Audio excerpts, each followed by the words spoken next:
Fala, galerinha, professor Marcos Prado na área, e nós vamos falar aí sobre uma matéria muito importante e recorrentemente cobradas em concursos públicos. É a parte de significação de palavras. Exatamente. É uma matéria que vai objetivar o seu conhecimento vocabular, né?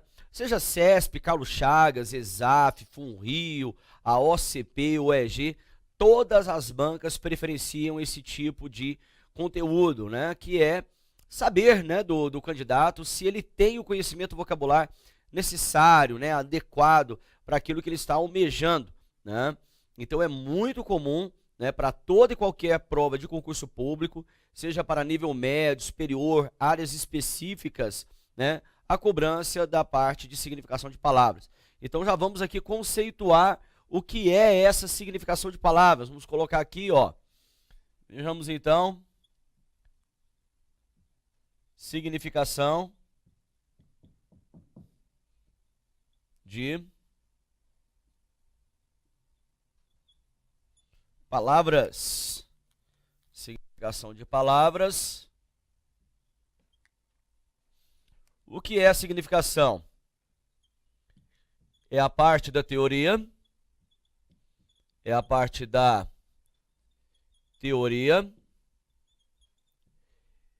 responsável por analisar as relações léxico-semânticas que ocorrem com as palavras de nossa língua, tá?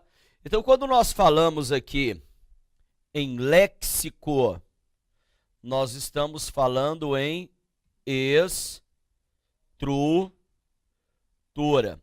Quando nós falamos em semântica, nós estamos falando em ideia. Estamos falando em significado, tá? Então são as relações estruturais, tá certo? E significativas que ocorrem com as palavras da língua portuguesa, tá certo? Os processos mais relevantes são, vamos lá, nós vamos tratar aqui do processo mais cobrado em provas de concurso público, tá certo? Que é a sinonímia. Exatamente. Sinonímia, tá? O que é a sinonímia? Tá? O sinonímia é o processo caracterizado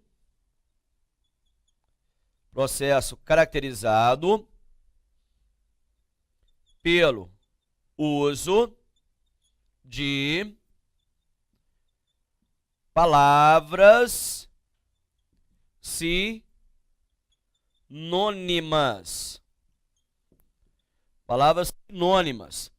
Prado, quais são as características das palavras sinônimas?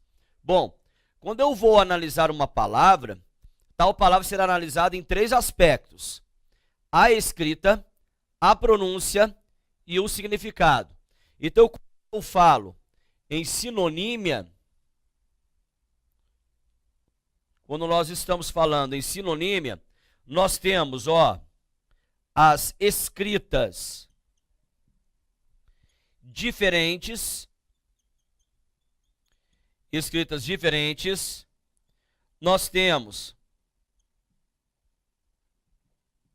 as pronúncias diferentes E agora a principal característica, que são os significados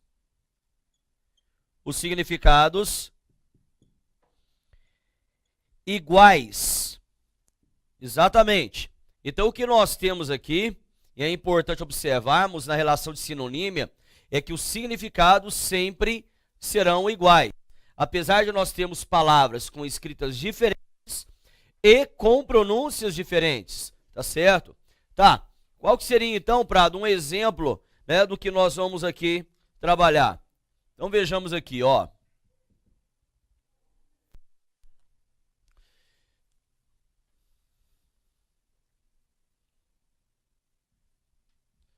O prazo será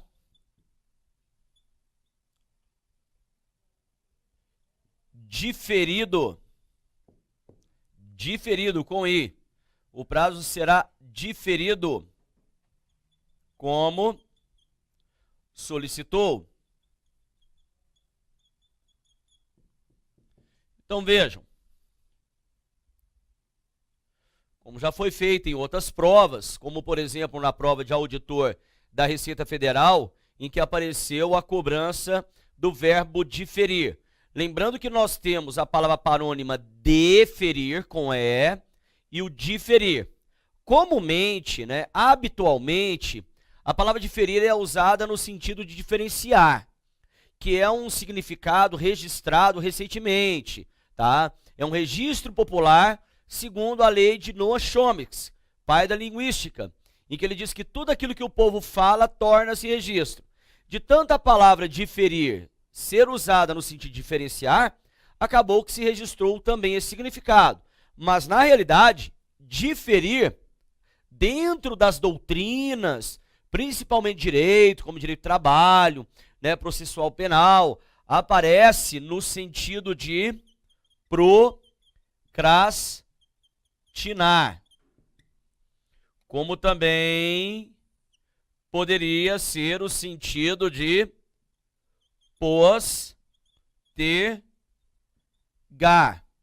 Poxa, mas eu não sei o que é procrastinar e nem o que é postergar. Então vamos colocar aqui o significado, né, sinônimo, que foi pedido como gabarito, que é adiar.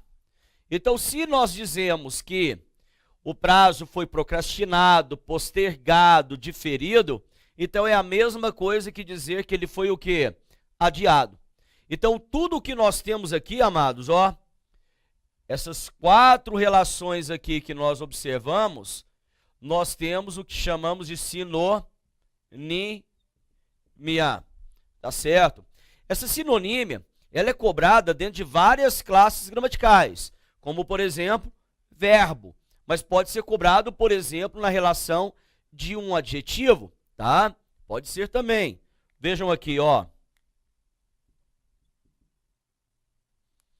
Eu coloco aqui a tecnologia. A tecnologia é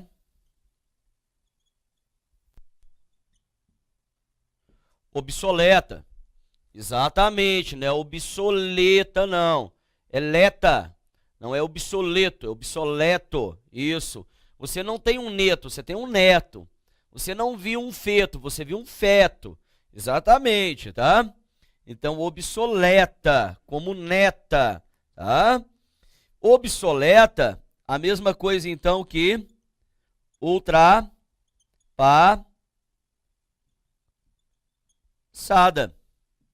A mesma coisa que ultrapassada. Também, então, caracterizando a condição de quê? De sinonímia. A condição de sinonímia, tá certo?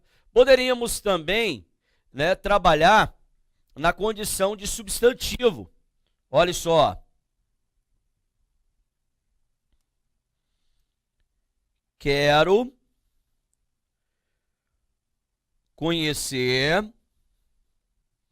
os prosélitos do processo. que caiu recentemente uma prova realizada pela AOCP para a Fundação Fundasos, tá? Exatamente, a OCP que fez o concurso da PMTO e que fará aí o concurso da PMGO também. Prosélitos, né? Aí ele pede para marcar a alternativa que corresponda ao significado da palavra destacada. Prosélitos. O que é um prosélito? Diga aí, Márcio. O que é um prosélito? Prosélito é o que vocês são, queridos. Candidatos, tá? São candidatos a uma vaga de um concurso público, tá? Então nós vamos colocar aqui, ó, candidatos, tá? Candidatos, como também posso ter no sentido de adeptos. Se vocês são candidatos, então vocês são adeptos, correto? Agora, o que frequentemente se observa em concurso público, tá? Em bancas como a OCP, CESP, né, que faz aí, realiza vários concursos, realizará aí o concurso da PF, da PRF, do MPU, né, concurso está por vir aí também. Ela gosta muito de trabalhar, ela, não só CESP como outras que eu citei, gosta de trabalhar a questão sinonímica das conjunções e locuções conjuntivas. Hoje é o filão de concurso público, tá? É cobrança de conjunções e locuções conjuntivas. Exatamente. Olha só.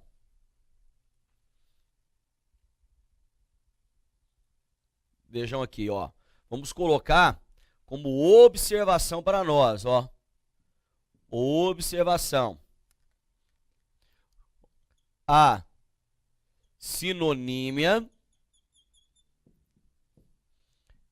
é frequentemente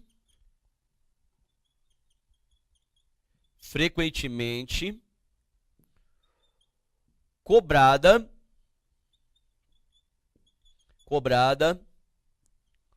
quanto ao uso de conjunções, e locuções conjuntivas. Exatamente. Uso de conjunções e locuções conjuntivas. Aí quando você abre um livro, tá certo? E você vai estudar essas conjunções, essas locuções conjuntivas, o aluno fica desesperado, porque é uma enorme quantidade de conjunções e locuções. Aí o aluno se pergunta, pô, mas eu preciso conhecer todas? Bom, quanto mais você conhecê-las, melhor. Agora, é óbvio que em provas de concurso, como nós professores analisamos, né, algumas conjunções e locuções são mais frequentemente cobradas em concurso. Então, são aquelas primeiras que o aluno precisa conhecer. Ele precisa decorar essas conjunções, né? Não tem como. Nesse ponto, é um decorebazinho também, tá? Aí você fala, pô, Prado, mas dá pra gente selecionar então, né? E dividir essas conjunções, né, as ideias que elas apresentam? Com certeza, nós podemos dividir. Lembrando que as conjunções e locuções conjuntivas são divididas em 3 grupos, tá? Nós temos as conjunções coordenativas, nós temos as conjunções subordinativas adverbiais e temos as conjunções subordinativas integrantes. Como as subordinativas integrantes não possuem ideia, tá? O que, o se, o como, quanto, onde, então geralmente não são cobradas nesse aspecto de sinonímia. As mais cobradas serão então as coordenativas e as subordinativas adverbiais. Então vamos colocar aqui, ó. Bora lá. Vou deixar o nosso caderninho aí completo, ó. As conjunções se dividem em 3 grupos. Então vamos listar esses grupos então. A primeira são as conjunções coordenativas. As conjunções coordenativas. Quando é que essas conjunções coordenativas serão usadas? Naquelas que estudamos orações coordenadas sindéticas, exatamente, tá? Mas aqui é unicamente o conhecimento de conjunções, o que te ajuda, obviamente, a classificar os tipos de orações, tá? Então, essas conjunções coordenativas, ó, são usadas no início das, ó, entre aspas, orações coordenadas sindéticas.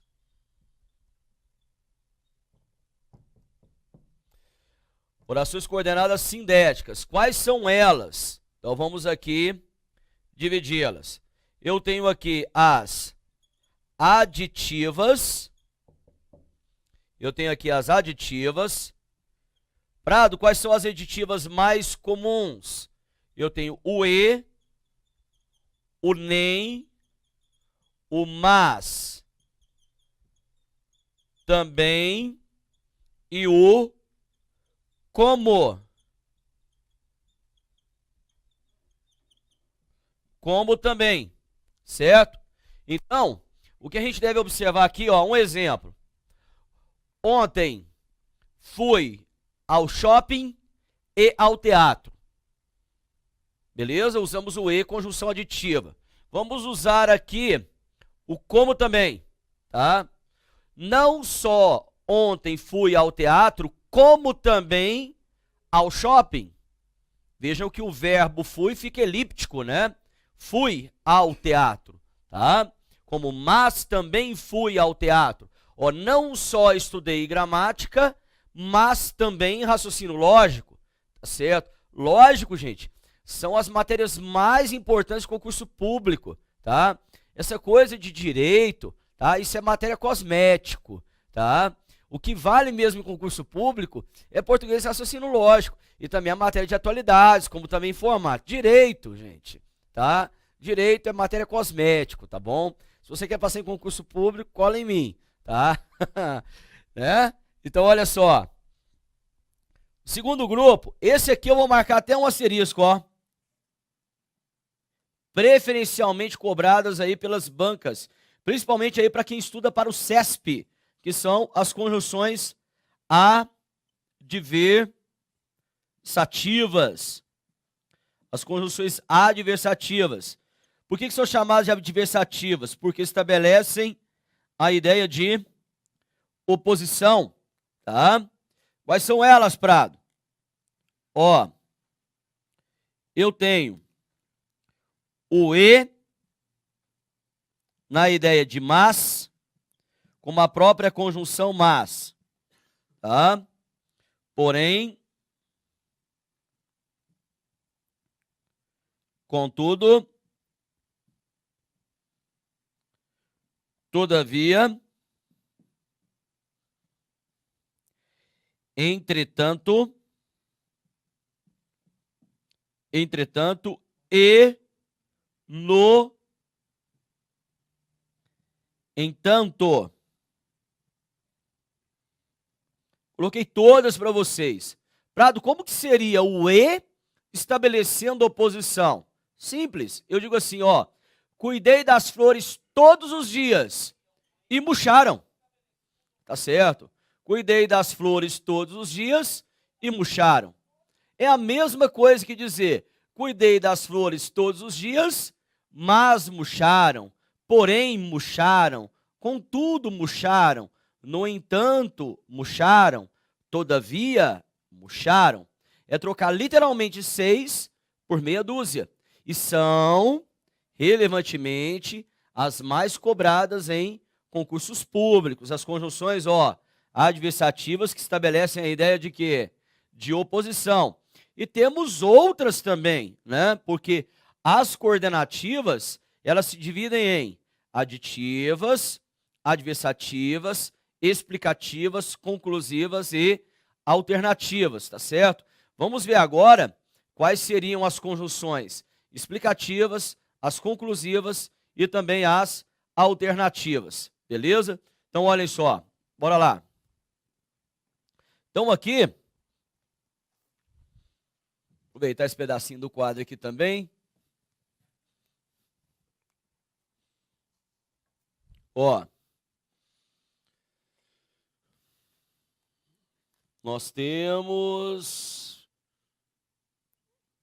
as conjunções explicativas,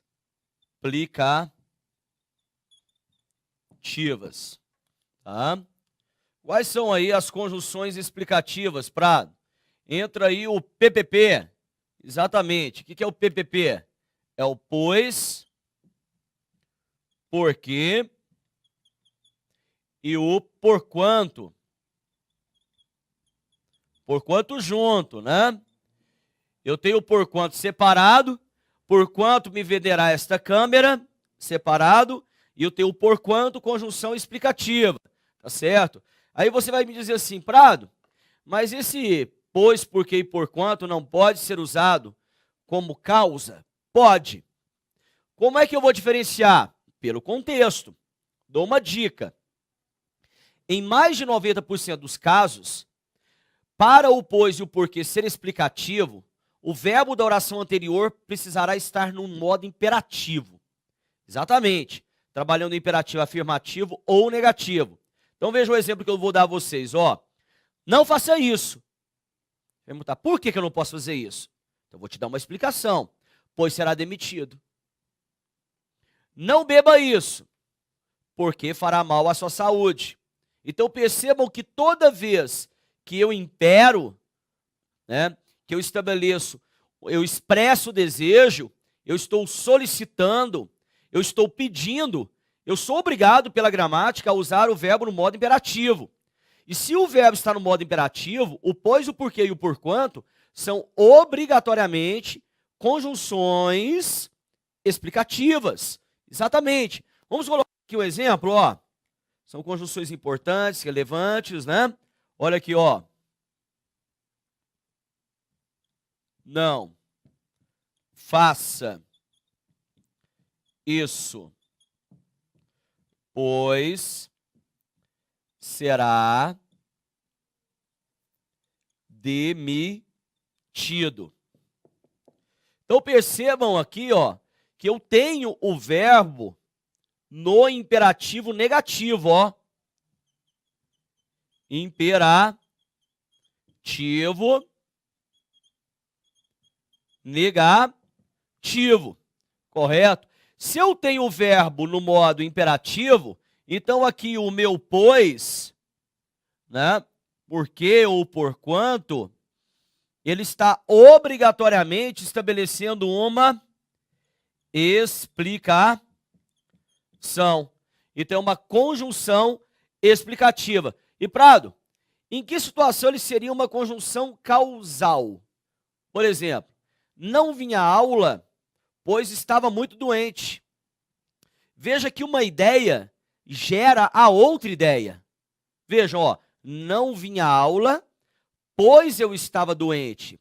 Se eu não vinha à aula, existe algo que causou isso, que me levou a não vir à aula. Existe um motivo, ó, sinonímia. Motivo é causa, tá certo? Qual foi a causa de eu não vir à aula? Eu estar doente. Qual foi o motivo? Eu estar doente. Eu digo, eu passei no concurso porque me dediquei muito aos estudos. Então, o que me levou a passar no concurso foi ter me dedicado muito aos estudos. É o motivo, é a causa de eu ter passado. Então, vejam que eu tenho uma ideia que gera outra. O que nós chamamos de quê? Causa e consequência, correto? Diferentemente da explicação, tá? Diferentemente da explicação. Não é uma coisa gerando outra, tá bom? Mas aí nós veremos depois, nas conjunções subordinativas adverbiais, a ideia de causa, as conjunções, locuções conjuntivas. E se você estivesse perguntando o seguinte, Prado, qual é a diferença de conjunção para locução conjuntiva? É simples. Conjunção é quando é uma palavra só. Locução conjuntiva é quando são duas ou mais palavras. Exemplo, porém, mas, contudo, é conjunção. O no, entanto, são dois elementos que fazem o papel de um, do porém. Então, no entanto, é uma locução conjuntiva. Beleza? Tranquilo? Tá. Vamos ver aqui também, ó, outras ideias. Nós temos aqui também a ideia de conclusão. A ideia de conclusão. Quais são as ideias que estabelecem conclusão? Nós temos o logo, o portanto, então, sendo assim, e o por conseguinte. Por conseguinte, correto? Então, são conjunções, ó, locução conjuntiva, ó, por conseguinte. São dois elementos. E aqui, ó, só um elemento. Quando é um, é conjunção. Quando são dois ou mais, locução conjuntiva. Tá certo? Ah, e temos que colocar aqui, ó, o pois também será conclusivo quando após o verbo de sua oração, ó, quando colocado após o verbo de sua oração. Beleza? Prado, me arrume um exemplo. Olha só. Vamos ver aqui, ó. Exemplozinho legal. Aqui ao lado, ó. Pensamento de Descartes. Penso. Logo, existo. Percebam aqui, ó. O logo é uma conjunção conclusiva. Prado, eu poderia utilizar o pois no lugar do logo? Posso, mas aí eu tenho que deslocá-lo para depois do verbo da oração, tá? Então vamos lá, ó, isso aqui é de Descartes. Agora vamos pegar aqui e fazer uma troca. Ficaria assim, ó. Penso, vírgula, existo, vírgula, pois. Exato. Agora, ó, o pois deslocado, ele é uma conjunção conclusiva. É uma conjunção conclusiva, obrigatoriamente. Tá certo? Entenderam isso? Tá? Pode ficar estranho? Com certeza. Mas a gramática não é lógica, amado. A gramática ela é técnica. E o analisador, a primeira coisa que ele fará é contar com a estranheza, com a falta de hábito daquele que escreve ou daquele que lê, ou daquele que não conhece a gramática. Então ele vai colocar uma construção diferente, esdrúxula, né? E aí você vai falar, pô, eu nunca vi isso escrito, nunca li, nunca falei, então está errado. Você precisa seguir a técnica gramatical. O que a gramática fala, correto está, então pronto, tá? Então vamos lá. Aí depois das conjunções conclusivas, para fechar as coordenativas, nós temos as conjunções alternativas. Ó, alternativas. Geralmente, são utilizadas para estabelecer a ideia de alternância, tá? E são trabalhadas em duplas, tá bom? São trabalhadas em duplas, ó, ou,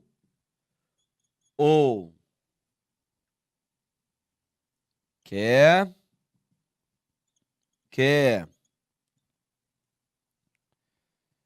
seja,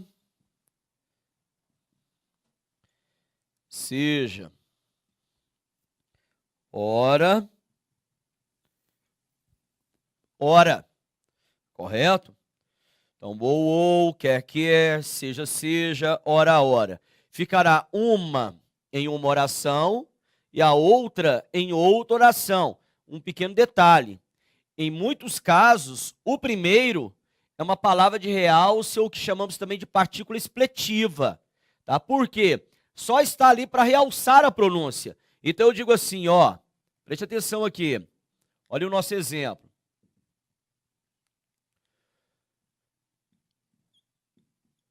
Fábio ou trabalha ou estuda. Ou trabalha ou estuda.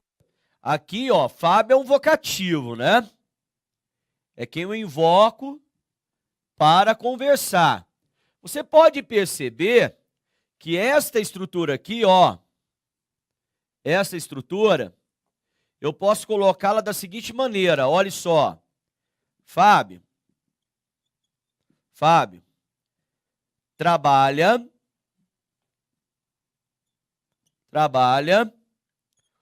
ou estuda.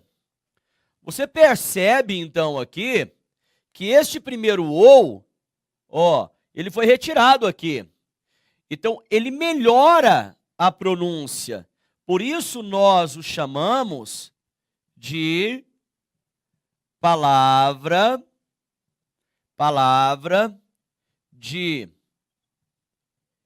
realce ou partícula expletiva. Palavra de realce ou partícula expletiva. E aqui está a minha conjunção, ó. A minha conjunção alternativa, ó. Conjunção alternativa. Correto? O primeiro ou, uma palavra de realce, porque ele pode ser retirado. Já o segundo não pode. É a conjunção alternativa. E um pequeno detalhe, ó. Uma dica do Prado aqui, ó. A DIMP, ó. Dica importante do Marcos Prado. Olha aqui. Você precisa tomar cuidado, porque a conjunção ou, tá? A nossa conjunção ou, ela pode trabalhar duas ideias, tá? A conjunção ou, ela pode trabalhar a ideia de exclusão, como também pode trabalhar a ideia de inclusão. Exatamente, tá? Então, muitas vezes na hora da resolução do exercício, como eu faço em sala com meus alunos, tá? E vamos trabalhar a questão da conjunção ou, eu falo, ó, a primeira coisa é verificar se no enunciado o termo ou está estabelecendo exclusão ou inclusão. Prado, como é que seria essa diferença entre exclusão e inclusão? É simples. Vamos ver aqui, ó. Vejam só. Coisinha bem legal aqui para nós, ó.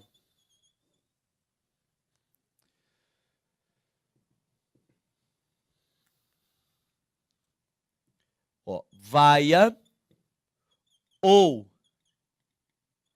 aplauso não atrapalharam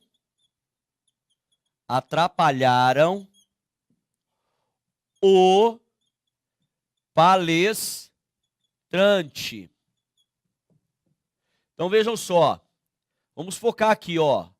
Vaia, substantivo, aplauso, substantivo, correto? Então percebam aqui, sintaticamente, vaia é núcleo 1 do sujeito, correto?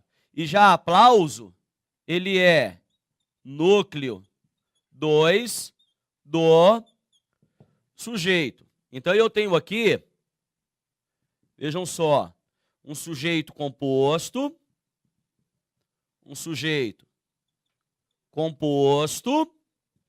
ligado pela conjunção ou. Então você percebe, inclusive, pelo verbo ó, atrapalharam, ele está na terceira pessoa do plural, porque houve a inclusão dos dois núcleos. As duas coisas não atrapalharam. Que duas coisas? Vaia e aplauso. Prado, vamos fazer aqui uma comparação, tá? Me mostra no caso, então, estabelecendo exclusão como núcleo do sujeito. Então vamos colocar aqui, ó, esse ou aqui, ele estabeleceu o quê? Inclusão. Agora vamos colocar aqui, trabalhando a exclusão, ó, para fecharmos essa primeira bateria de conjunções, né? Ó, vejam.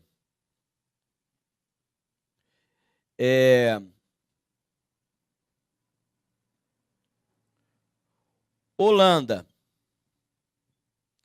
ou Canadá sediará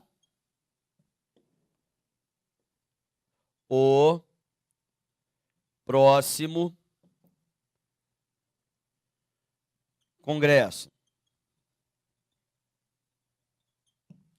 Então você percebe, olha só, a estrutura gramatical é a mesma, ó. Holanda, substantivo. Canadá, substantivo. Núcleo, do sujeito. E Canadá, núcleo 2 do sujeito. Ó, então nós temos aqui o sujeito composto. Entra aqui caso de concordância verbal, galera. Olha só, ó, intercalando aqui as matérias, os conteúdos. Essa conjunção ou aqui, até por conta da questão do verbo, ó, sediará. Agora ele está na terceira pessoa do quê? Do singular. Por que ele está no singular? Porque ou será a Holanda, ou será o Canadá que sediará o próximo congresso. Então o que nós temos aqui não é mais inclusão, e sim o quê? Exclusão. Estão vendo o que nós estamos aplicando aqui? Então, quando a gente fala em sinonímia, o aluno acha que é uma coisa assim desprezível, né? Que é uma bobeira, e chega na hora da prova ele erra por realmente bobeira, de não ter estudado, não ter pegado as dicas, ver realmente a usualidade disso aqui, principalmente em uma prova de concurso público, porque nós temos alguns detalhes, algumas coisas interessantes, que inclusive muitas vezes os livros não mostram, tá certo?